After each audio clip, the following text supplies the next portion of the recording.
മൈസൂരിലേക്ക് വിനോദസഞ്ചാരികളെ ആകർഷിക്കാൻ കർണാടക സർക്കാർ നൽകുന്ന താൽപ്പര്യം വളരെ വലുതാണ്. ഇത് മൈസൂർ റെയിൽവേ സ്റ്റേഷനാണ്. ഈ റെയിൽവേ സ്റ്റേഷൻ്റെ പുറകുവശത്താണ് റെയിൽ മ്യൂസിയം. എൻ്റെ യാത്ര റെയിൽ മ്യൂസിയം കാണാനാണ്. ഇവിടുന്ന് രാവിലെ 10 മണിക്കെത്തി ടിക്കറ്റ് എടുത്തു. 50 രൂപയാണ് ടിക്കറ്റിൻ്റെ റേറ്റ്, കുട്ടികൾക്ക് 20. ഇന്ത്യൻ റെയിൽവേയെക്കുറിച്ചുള്ള ഒരു പഠനയാത്രയാണ് ഇവിടെ നിന്ന് നമുക്ക് ലഭിക്കുക. പ്രവേശന കവാടത്ത് നിന്ന് അകത്തേക്ക് കടക്കുമ്പോൾ നൂറ്റാണ്ടുകൾ മുമ്പുള്ള കാഴ്ചകളാണ് നമ്മളെ വിസ്മയിപ്പിക്കുന്ന രീതിയിൽ നമ്മൾ മുമ്പിലെത്തുക. ഇത് 1922 ഇംഗ്ലണ്ടിൽ നിന്നും കൊണ്ടുവന്ന എഞ്ചിനാണ്. മൈസൂരിൻ്റെ ഹൃദയഭാഗത്ത് ഇത്രയും അടുക്കും ചിട്ടയോടുകൂടി പ്രകൃതിക്ക് അനുയോജ്യമായ രീതിയിലാണ് ഈ മ്യൂസിയം തയ്യാറാക്കിയിട്ടുള്ളത്. ഇതെല്ലാം ഓരോ കഥകൾ പറയുന്ന എഞ്ചിനുകളും അതുപോലെ ഉപകരണങ്ങളുമാണ്. ഇതിനോട് ചേർന്ന് തന്നെ ഒരു കൃത്രിമമായി തയ്യാറാക്കിയിട്ടുള്ള ഒരു റെയിൽവേ സ്റ്റേഷനുണ്ട്. അവിടെ നിന്ന് സ്ഥിരമായി നമുക്ക് 15 മിനിറ്റുകൾക്ക് ഇടവിട്ട് ട്രെയിനുകളിൽ യാത്ര ചെയ്യുകയും ചെയ്യാം. പഴയ കാലത്ത് ഒരു റെയിൽവേ സ്റ്റേഷൻ എങ്ങനെയാണോ അതുപോലെ തന്നെ തോന്നിപ്പിക്കുന്ന ഒരു റെയിൽവേ സ്റ്റേഷൻ ഇതിനോട് ചേർന്നുണ്ട്. സാധാരണ ട്രെയിനുകൾക്കുള്ള പോലെ തന്നെ ശബ്ദവും സ്റ്റാർട്ട് ചെയ്യുന്ന സമയത്ത് സൈറനൊക്കെ മുഴക്കിക്കൊണ്ടാണ് ഈ ട്രെയിനും നമ്മളെ സഞ്ചാരത്തിന് വേണ്ടി ഉപയോഗപ്പെടുത്തുന്നത്.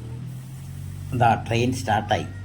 ഇനി നമ്മുടെ ഈ ചുറ്റുപാടുമുള്ള കാഴ്ചകൾ വളരെ മനോഹരമായിട്ട് ഈ ട്രെയിനിലിരുന്ന് തന്നെ നമുക്കിവിടെ വീക്ഷിക്കാൻ സാധിക്കും. ഇത് തികച്ചും സൗജന്യമാണെന്നുള്ള കാര്യം പ്രത്യേകം ഓർക്കണേ.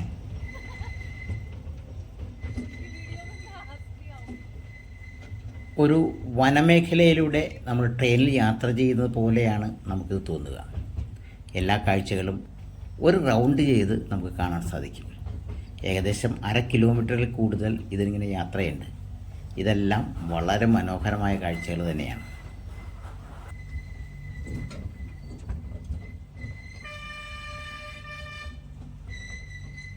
ട്രെയിൻ ഇനി ഒരു തുരങ്കത്തിലേക്ക് പ്രവേശിക്കുകയാണ്.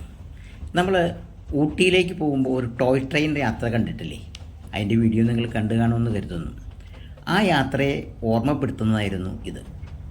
ഇതേപോലെ തന്നെ അതും ഒരു ടോയ് ട്രെയിൻ യാത്ര തന്നെയായിരുന്നു.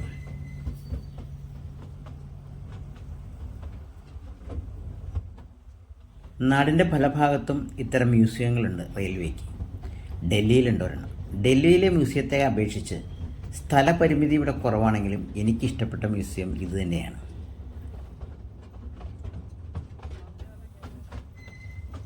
ഇത് ഒരു പ്രാവശ്യം ഇങ്ങനെ വളയം വെച്ച് വീണ്ടും ആ റെയിൽവേ സ്റ്റേഷനിൽ വന്നാൽ അടുത്ത സഞ്ചാരികൾക്ക് കയറാൻ സാധിക്കും.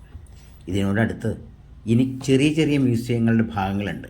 അവിടെയെല്ലാം ചരിത്രങ്ങളെ ഓർമ്മപ്പെടുത്തുന്ന കാര്യങ്ങളാണ് നമുക്കറിയാനുള്ളത്. ഇതാണ് ഈ റെയിൽവേ സ്റ്റേഷൻ. ഇത് നമ്മളെ അത്ഭുതപ്പെടുത്തുന്ന ഒരു കാഴ്ചയാണ്. കൃഷ്ണരാജ വാഡിയാറുടെ മഹാറാണി സഞ്ചരിച്ചിരുന്ന ഈ ട്രെയിനാണിത്. ഇതിൻ്റെ ഉൾഭാഗത്തൊന്ന് ശ്രദ്ധിച്ചാൽ വളരെ അത്ഭുതപ്പെടുത്തുന്ന ഒരു കാര്യം മനസ്സിലാവും. ഇതിൽ ബെഡ്റൂമുണ്ട്, റീഡിംഗ് റൂമുണ്ട്, കിച്ചണുണ്ട്, സ്റ്റഡി റൂമുണ്ട്, അങ്ങനെ പലതുമുണ്ട്. മഹാരാജാവിൻ്റെ കാലത്ത് മഹാറാണിക്ക് യാത്ര ചെയ്യാൻ വേണ്ടി ഉപയോഗിച്ചിരുന്ന ഈ ട്രെയിൻ ഇന്നും വളരെ സുന്ദരമായി അവർ പരിപാലിക്കുന്നു എന്നുള്ളത് അത്ഭുതപ്പെടുത്തുന്ന കാര്യമാണ്. ഭാരതത്തിൽ റെയിൽവേക്ക് ഒരുപാട് പുരോഗതിയുണ്ടായി. എന്നാലും സാധാരണക്കാരൻ ഏറ്റവും കൂടുതൽ ആശ്രയിക്കുന്ന ഒരു യാത്രാ മാർഗമാണ് റെയിൽവേ. ഇതിൻ്റെ ഈ പുരോഗതിയുടെ എല്ലാ നാഴികക്കല്ലുകളും നമുക്കിവിടെ നിന്ന് മനസ്സിലാക്കാൻ സാധിക്കും. അതിവേഗ ട്രെയിനുകളും ക്യാമറകളും വന്നപ്പോഴും നമുക്ക് പഴമയെക്കുറിച്ച് ഓർക്കാതിരിക്കാൻ വയ്യല്ലോ.